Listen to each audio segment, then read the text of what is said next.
मैं डॉक्टर भामा अग्रवाल आपके अपने यूट्यूब चैनल पर आपका स्वागत करती हूँ, अभिनंदन करती हूँ।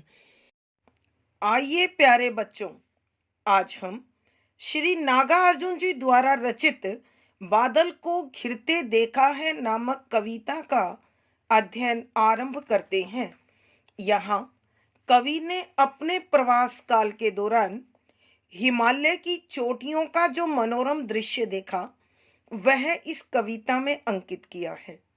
उन्होंने विशेष तौर से हिमालय का सौंदर्य वर्षा ऋतु में, बसंत ऋतु में और भयंकर जाड़े की ऋतु में जो देखा, जैसा अनुभव किया, उसे इन कविता की पंक्तियों में व्यक्त करने की कोशिश की है।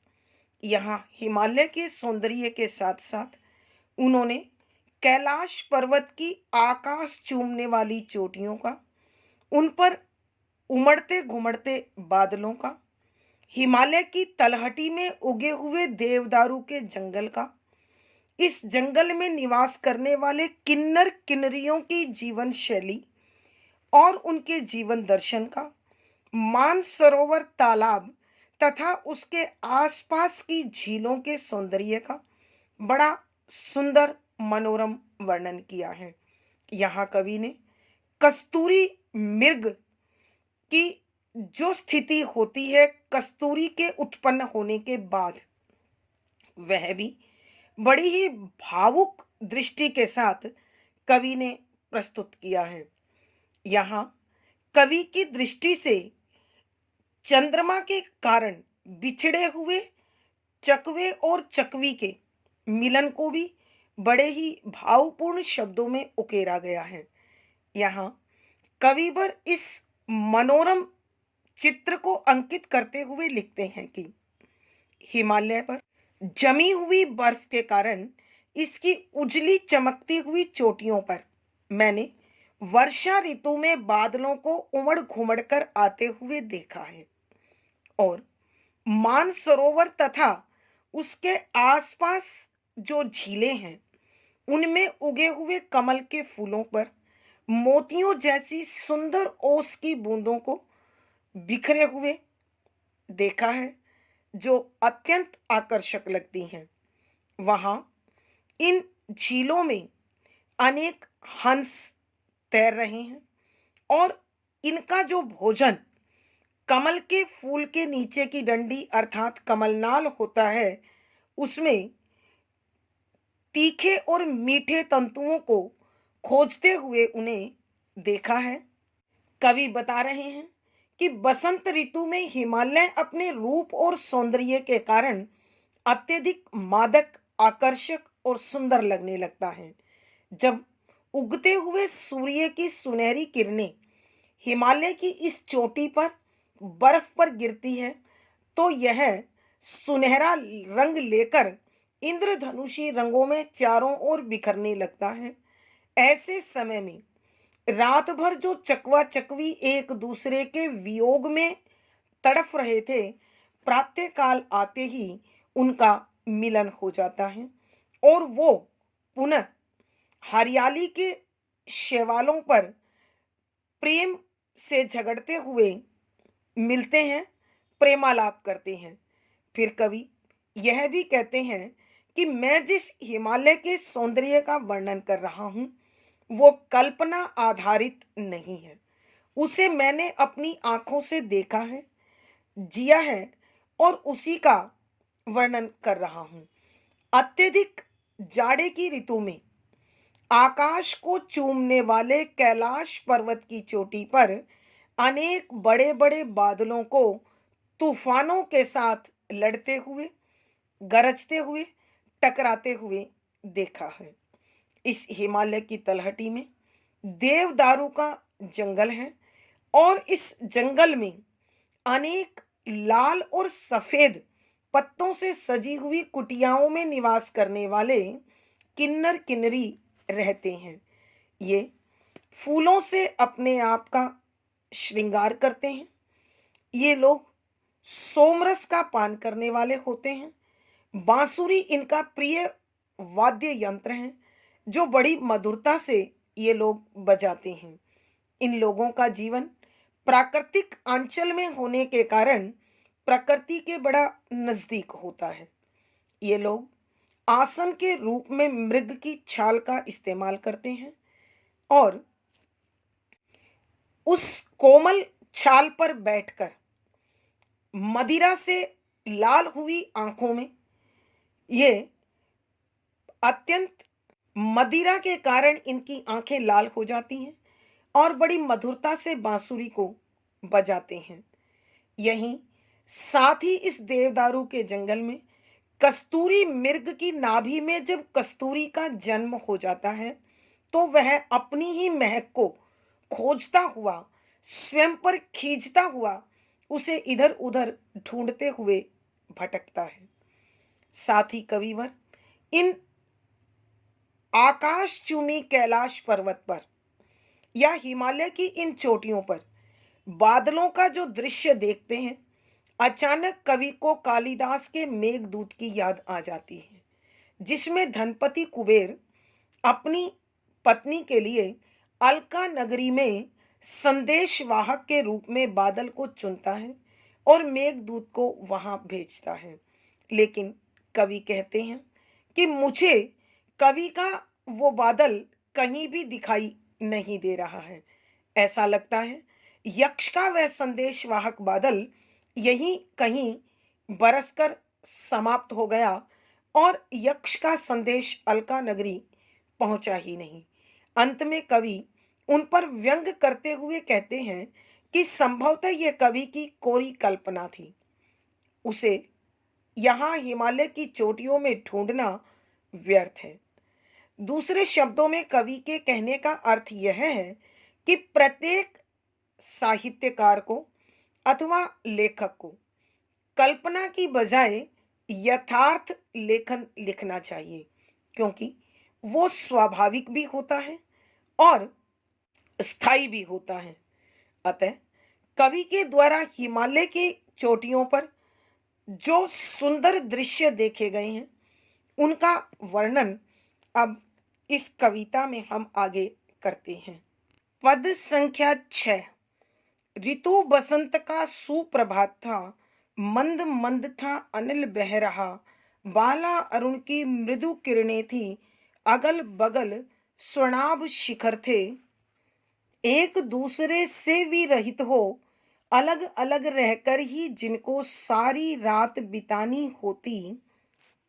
प्रसंग प्रस्तुत पद हमारी हिंदी की पाठ्य पुस्तक समकालीन हिंदी कविता में संकलित श्री नागार्जुन जी द्वारा रचित कविता बादल को घिरते देखा है नामक कविता से लिया गया है। संदर्भ: यहाँ कविवर तिब्बत यात्रा के प्रवास काल में हिमालय पर्वत की चोटियों के मनोरम दृश्य का दर्शन करते हैं और कविवर उसी सौंदर्य को कविता में ढाल रहे हैं। यहाँ कविवर हिमालय पर्वत का बसंत ऋतु में जो सौंदर्य है, उसके आसपास के प्राकृतिक वातावरण पर बसंत का जो प्रभाव है, उसका बड़ा सुंदर चित्रण कर रहे हैं।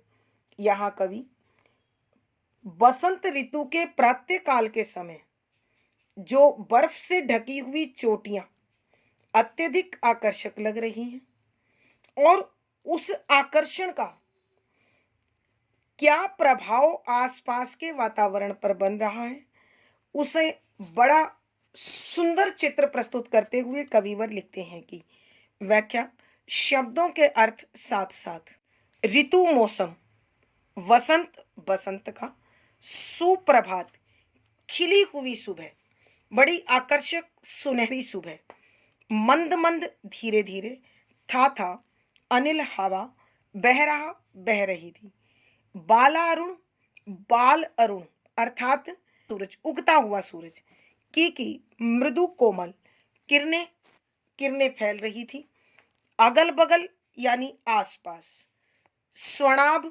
सुनहरी चमक लिए हुए, शिखर हिमालय पर्वत की बर्फ से ढकी हुई चोटियां, जिस पर उगते हुए सूरज की किरण पड़ने से वो सुनहरे रंग में बदल गई थी, सोने से ढकी हुई प्रतीत हो रही थी। एक दूसरे अर्थात आपस में यहाँ चकवा चकवी की ओर जिक्र है। से विरहित, अलग अलग होकर, एक दूसरे से दूर रहते रहते, अलग अलग रहकर ही सारी रात बितानी होती, कि जो पूरी रात भर नर और मादा, चकवा और चकवी बसंत की ऋतु में एक दूसरे से अलग रहते हैं।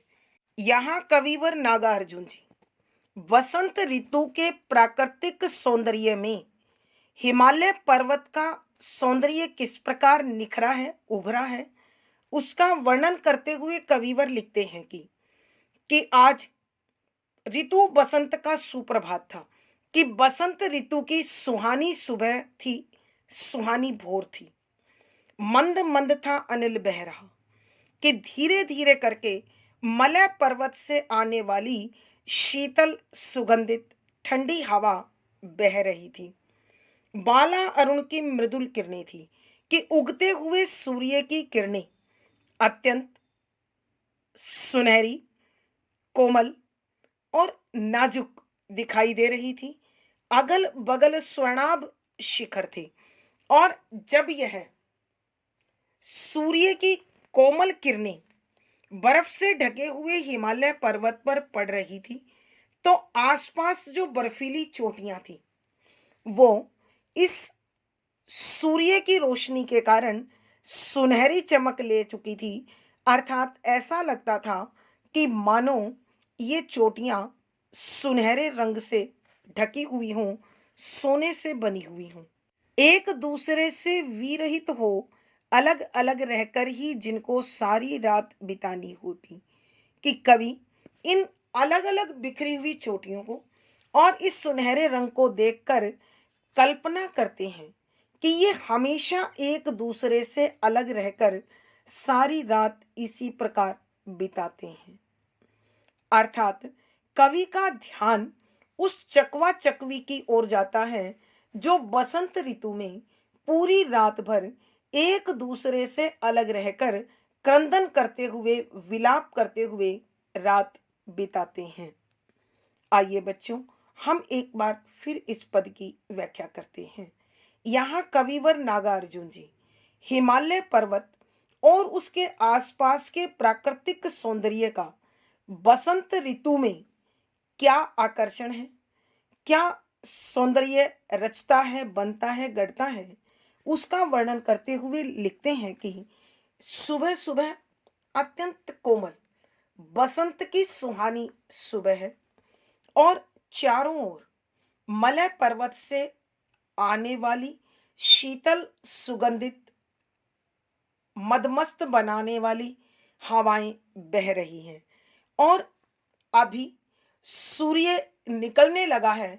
उगता हुआ सूर्य अपने बाल रूप में अत्यंत कोमल सुनहरी किरणों को इधर उधर फैला रहा है, और उन सुनहरी किरणों के प्रभाव में आने के कारण आसपास जो बर्फ से ढकी हुई हिमालय की चोटियां हैं उनका रंग भी सुनहरा हो चुका है। और ऐसे में इन सुनहरी चोटियों को देखकर कवि का मन करता है कि ऐसा लगता है मानो ये चोटियां भी दूर दूर बिखरी हुई सुनहरी ठीक उसी प्रकार प्रतीत होती हैं जिस प्रकार चकवा और चकवी आपस में एक दूसरे से दूर होकर अलग अलग रात भर क्रंदन करते हुए, विलाप करते हुए अपनी पूरी रात को बिताते हैं। पद 6 का भाग 2। निशा काल से चीर अभिशापित बेबस उस चकवा चकई का बंद हुआ क्रंदन, फिर उनमें उस महान सरवर के तीरे शैवालों की हरी दरी पर प्रणय कलह छिड़ते देखा है, बादल को घिरते देखा है। यहाँ कविवर बता रहे हैं निशा काल, निशा यानी रात, काल समय, से चीर हमेशा से, बहुत पुराने समय से, अभिशापित श्रापग्रस्त, बेबस लाचार, मजबूर, असहाय, दीनहीन, उस चकवा चकई, चकवा और चकवी का बंद हुआ क्रंदन, कि इस सुबह होने पर बंद हो गया, रुक गया क्रंदन रोना। फिर उसके बाद उनमें अर्थात चकवा और चकवी में उस जो मानसरोवर तालाब हिमालय की तलहटी में बना हुआ है, महान विशाल सरवर तालाब के तीरे किनारे पर शैवाल हरी भरी काई से बनी हुई दरी की हरी हरी दरी बिछोने पर ऊपर प्रणय प्रेम कलह झगड़ते हुए छिड़ते छिड़ा हुआ देखा देखा है।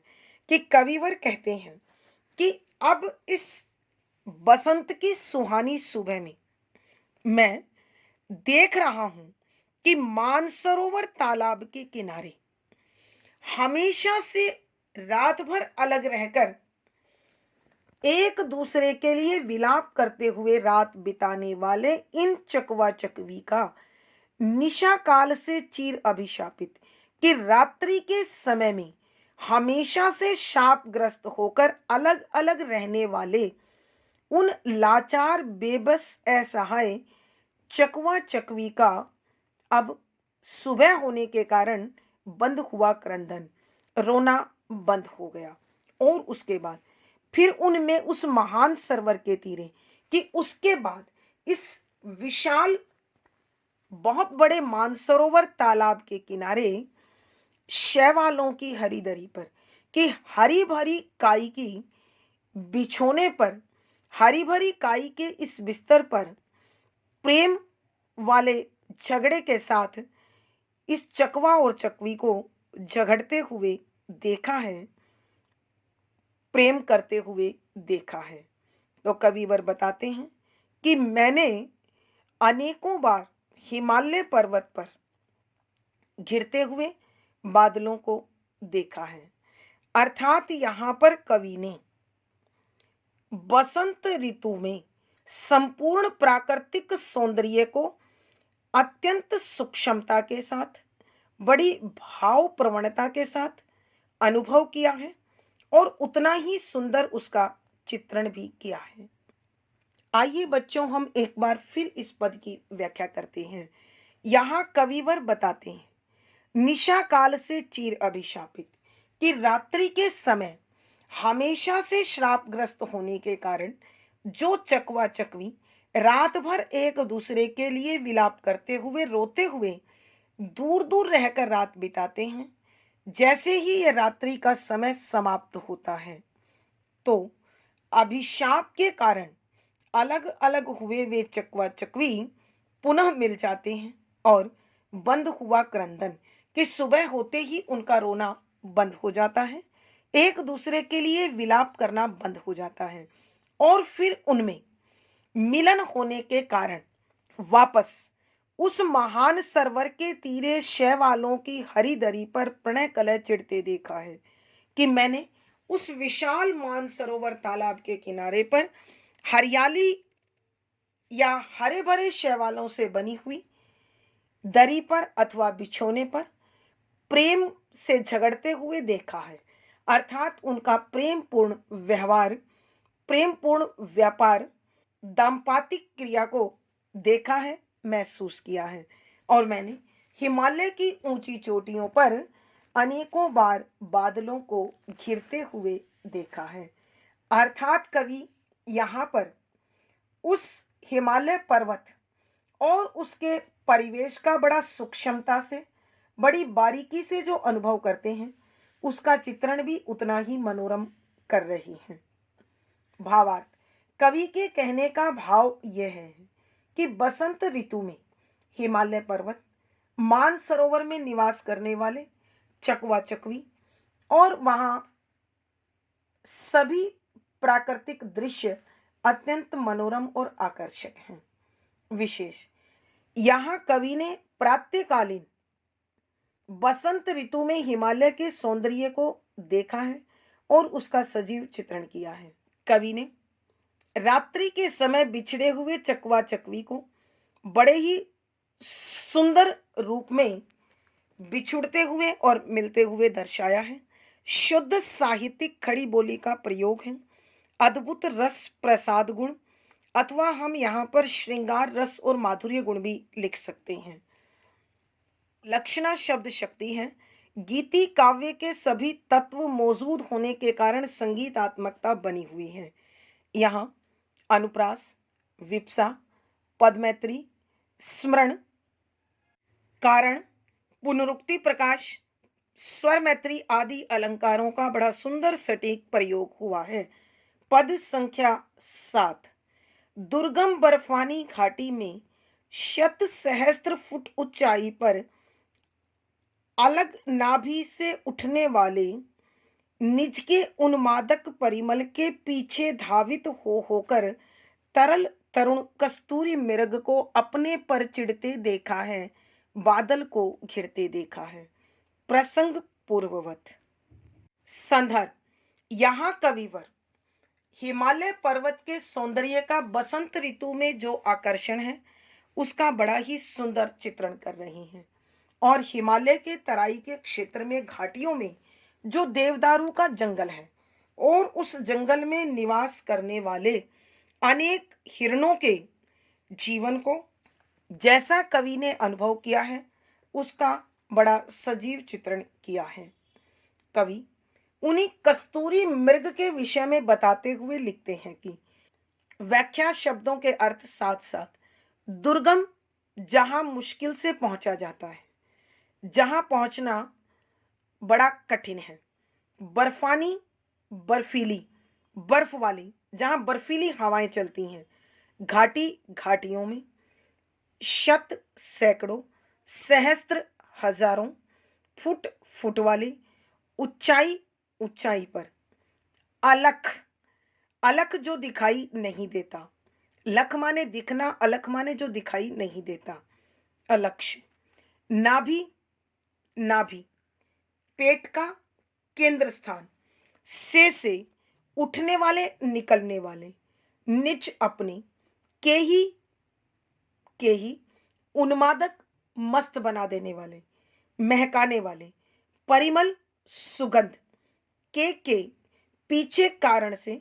धावित, दौड़, होकर, भागते हुए। तरल, कोमल, तरुण, युवा। कस्तूरी मृग, कस्तूरी हिरण को अपने पर चिढ़ते, खुद पर ही खींचते हुए देखा है, महसूस किया है। बादल को घिरते देखा है कि मैंने हिमालय की चोटियों पर बादल को घिरते हुए पाया है। कि यहाँ कविवर नागार्जुन जी हिमालय पर्वत और उसके आसपास के प्राकृतिक अंचल का बड़ी सूक्ष्मता से, बारीकी से अध्ययन करते हैं, और जो कुछ वो देखते हैं उसका वर्णन बड़े भावपूर्ण शब्दों में करते हैं। यहाँ कवि ने हिमालय की उन घाटियों में निवास करने वाले कस्तूरी मृग की विशेषता का वर्णन करते हुए लिखा है कि दुर्गम बर्फानी घाटी में शत सहस्त्र फुट ऊंचाई पर की बड़ी मुश्किल से पहुंची जाने वाली बर्फीली हवाएं चलने वाली उस हिमालय पर्वत की घाटी में, जो इस पृथ्वी से सैकड़ों हजारों फुट की ऊंचाई पर स्थित है, वहां पर कस्तूरी मृग का निवास है। और उनकी जो विशेषता है उसका वर्णन कर रहे हैं। अलख नाभि से उठने वाले निज के ही उन्मादक परिमल के पीछे धावित हो होकर। अलख की अपनी ही पेट के केंद्र अर्थात नाभि, जो हिरण को स्वयं दिखाई नहीं देती, उसमें जब कस्तूरी का जन्म हो जाता है, कस्तूरी पैदा हो जाती है, तो उसे अपनी ही नाभि से बड़ी मस्त बना देने वाली सुगंध उसके नाक तक पहुंचती है, और वो उस सुगंध को खोजते हुए अपने अंदर से निकलने वाली इस मस्त बना देने वाली महक को खोजता हुआ के पीछे धावित हो होकर, कि खोजने के लिए उसी महक के पीछे पीछे बड़ी तेजी से दौड़ता है।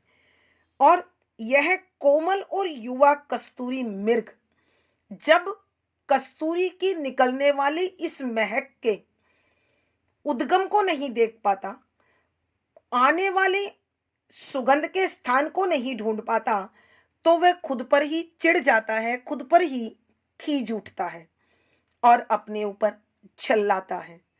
तो कविवर बताते हैं कि मैंने हिमालय पर्वत की चोटियों पर अनेक ऐसी गतिविधियों को, अनेक ऐसे क्रियाकलापों को बड़ी बारीकी से देखा है और इन चोटियों पर उमड़ घुमड़ कर घिरते हुए बादलों को देखा है।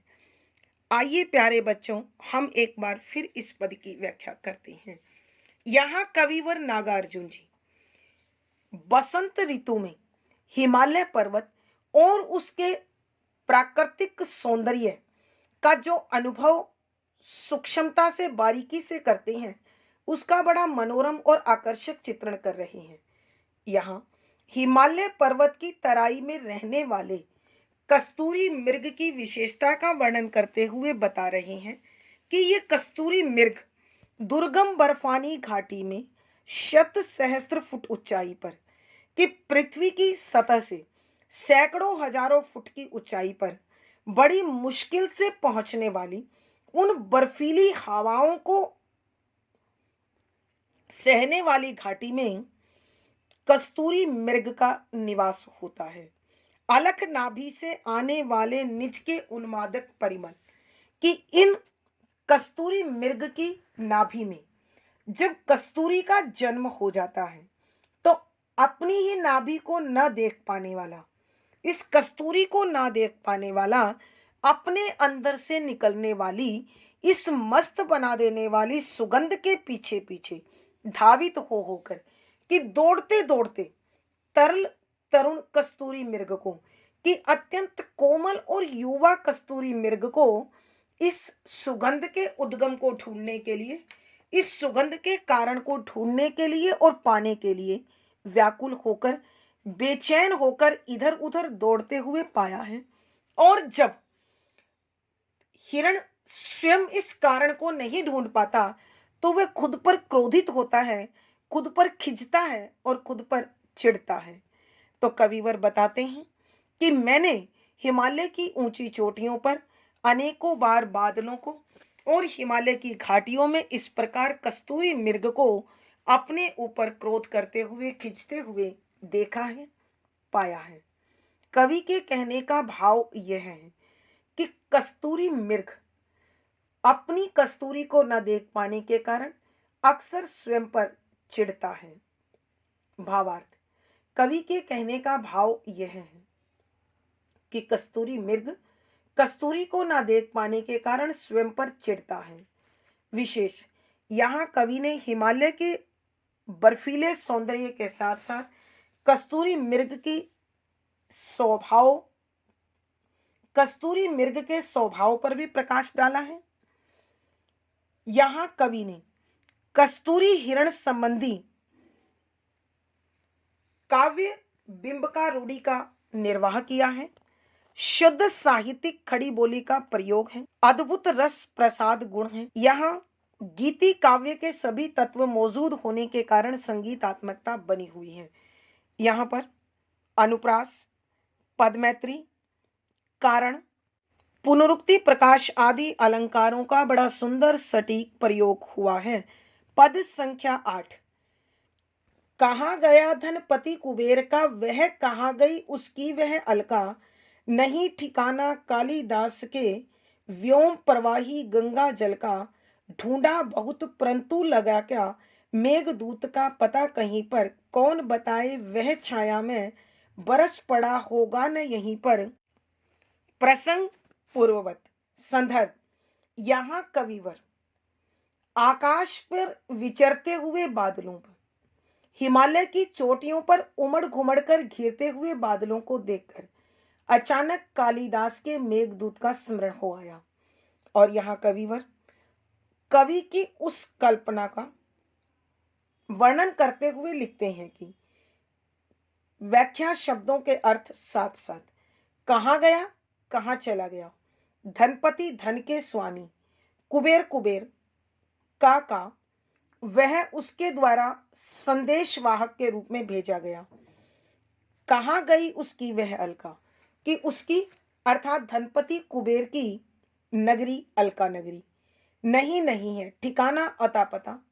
कालिदास का कालिदास की, व्योम प्रवाही, व्योम माने आकाश में, प्रवाही माने बहने वाला, गंगा जल, गंगा का जल, ढूंढा खोजा, बहुत अत्यधिक, परंतु किंतु, लगा क्या, पा सका क्या, मेघदूत का पता कहीं पर।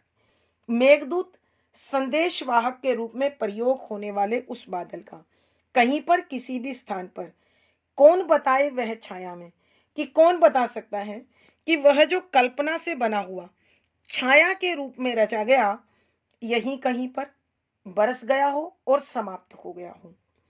यहाँ कविवर नागार्जुन जी हिमालय पर्वत की चोटियों का और उसके प्राकृतिक वातावरण का बड़ा सुंदर चित्रण करते हैं, और इन बादलों को देखकर कवि को अचानक कालिदास के मेघदूत का स्मरण हो आया, याद आ गया। अतः वो उसी अलका नगरी के स्वामी कुबेर के बादल को ढूंढते हुए कहते हैं कि कहाँ गया धनपति कुबेर का, कि अलका नगरी के स्वामी, धन के स्वामी कुबेर ने जिस बादल को अलका नगरी में संदेश लेकर भेजा था वह न जाने कहाँ चला गया है। मुझे यहाँ कहीं भी वो दिखाई नहीं दे रहा है। कहाँ गई उसकी वह अलका, कि उसकी वह महानगरी अलका भी मुझे कहीं दिखाई नहीं दे रही है। अर्थात ना मेघदूत है, ना अलका नगरी है, और ना ही कहीं पर धनपति कुबेर का पता मिल रहा है। नहीं ठिकाना कालिदास के व्योम प्रवाही गंगा जल का, कि मुझे कहीं भी कालिदास के द्वारा गंगा जल से बने हुए उस आकाश में विचरने वाले, आकाश में घूमने वाले, आकाश में घिरने वाले बादल का कहीं कोई अता पता प्राप्त नहीं हो रहा है। अर्थात कवि के कहने का भाव यह है कि यह कालिदास की कोरी कल्पना थी, जो मुझे यहाँ कहीं भी यथार्थ रूप में दिखाई नहीं दे रही है, कहीं उसका अता पता नहीं है। ढूंढा बहुत परंतु लगा क्या, मेघदूत का पता कहीं पर, कि मैंने यहाँ पूरे हिमालय की चोटियों पर उस बादल को बड़ी गहराई से, सूक्ष्मता से, बारीकी से ढूंढने की कोशिश की है, लेकिन मुझे कहीं भी उस संदेशवाहक बादल के विषय में कोई जानकारी प्राप्त नहीं हुई। कौन बताए वह छाया में, कि कौन मुझे यह बता पाएगा कि वह जो कल्पना से निर्मित छाया थी बरस पड़ा होगा न यहीं पर, कि यहीं कहीं हिमालय की घाटियों में बरसकर समाप्त हो गया होगा। अर्थात कालिदास के उस कल्पित बादल ने उनका संदेश, अर्थात अपने स्वामी धनपति कुबेर का संदेश, कि कविवर कहना चाहते हैं कि कालिदास रचित उस मेघदूत में जिस बादल को संदेशवाहक के रूप में धनपति कुबेर ने प्रयोग किया था, शायद वो यहाँ वहाँ कहीं इस हिमालय की घाटियों में बरसकर समाप्त हो गया और उसका संदेश अलका नगरी तक नहीं पहुंचा। यहाँ कवि यह भी बताना चाहते हैं कि कल्पना से जो तत्व निर्मित होता है वह मात्र कल्पना होती है, उसमें सजीवता, शाश्वतता और यथार्थ नहीं होता है। अतः हिमालय पर उस कल्पना को ढूंढने का कोई लाभ प्राप्त कवि को नहीं हुआ। आइए प्यारे बच्चों, हम एक बार फिर इस पद की व्याख्या करते हैं। यहाँ कविवर नागार्जुन जी हिमालय पर्वत और उसके परिवेश का बड़ा सुंदर सजीव चित्रण करते हैं, और कवि जब आकाश में विचरते हुए हिमालय की चोटियों पर घिरते हुए बादलों को देखते हैं, अचानक उन्हें कालिदास के मेघदूत की याद आ जाती है और वह उसे इधर उधर खोजने लगते हैं। उसी के संदर्भ में कविवर कहते हैं कि कहाँ गया धनपति कुबेर वह, कहाँ गई उसकी वह अलका, नहीं ठिकाना कालिदास के व्योम प्रवाही गंगा जल का, कि मैंने इस हिमालय की चोटियों में चारों ओर कालिदास के द्वारा रचित वह मेघदूत ढूंढ लिया है। ना तो मुझे यहाँ कहीं धन के स्वामी कुबेर का ठिकाना मिला है, ना उसकी अलका नगरी दिखाई दे रही है, और ना ही कहीं आकाश में विचरने वाला, आकाश में घिरने वाला गंगा जल से निर्मित वह बादल कहीं दिखाई दिया है। ढूंढा बहुत परंतु लगा क्या मेघदूत का पता कहीं पर, कि मैंने उस बादल को बहुत अधिक खोजने की कोशिश की, मगर वो फिर भी मुझे कहीं प्राप्त नहीं हुआ। अर्थात कालिदास का वह संदेशवाहक बादल मुझे लगता है कि कल्पना से ही निर्मित था, और उसकी यह कल्पना कौन बताए, वह छाया में बरस पड़ा होगा न यहीं पर, कि कौन उस बादल के परिचय को मुझे दे सकता है। किसने उसे देखा है, किसने उसे पहचाना है? कौन मुझे यह बता पाएगा कि वह कल्पना से निर्मित बादल यहीं कहीं हिमालय की घाटियों में बरसकर नष्ट हो गया होगा, और वह धनपति कुबेर का संदेश उनकी प्रिया तक अलका नगरी नहीं पहुंचा पाया होगा। अर्थात कवि के कहने का भाव यह है कि कल्पना मात्र कल्पना होती है, वहां सजीवता, यथार्थ और शाश्वतता नहीं होती है। अतः वो कल्पना पर व्यंग करते हुए कहते हैं कि हमेशा यथार्थ चित्रण होना चाहिए, क्योंकि वो चिरस्थायी होता है। भावार्थ, कवि के कहने का भाव यह है कि जहाँ सच्चाई होती है, यथार्थ होता है, हकीकत होती है, वहीं स्थायित्व भी होता है। विशेष यहाँ कवि ने कल्पना की बजाय यथार्थ चित्रण पर बल दिया है। शुद्ध साहित्यिक खड़ी बोली का प्रयोग है, अद्भुत रस प्रसाद गुण है। यहाँ कवि ने कालिदास के मेघदूत का विशेष तौर से चित्रण किया है। गीति काव्य के तत्व मौजूद होने के कारण संगीतात्मकता तथा भाव प्रवणता बनी हुई है। यहाँ अनुप्रास, प्रश्न, स्मरण, पदमैत्री आदि अलंकारों का बड़ा सुंदर सटीक प्रयोग हुआ है। इस पद के साथ ही प्यारे बच्चों, यह कविता और हमारी आज की कक्षा समाप्त होती है। पिछली वीडियो का लिंक डिस्क्रिप्शन बॉक्स में मिल जाएगा। आशा है पढ़ा गया विषय आपको समझ में आया होगा और पसंद आया होगा। आप अपने भाव व विचार कमेंट बॉक्स में अवश्य लिखें। वीडियो को लाइक करें, शेयर करें और चैनल सब्सक्राइब करें। आपका दिन और जीवन मंगलमय हो, इसी शुभकामना के साथ आभार, धन्यवाद।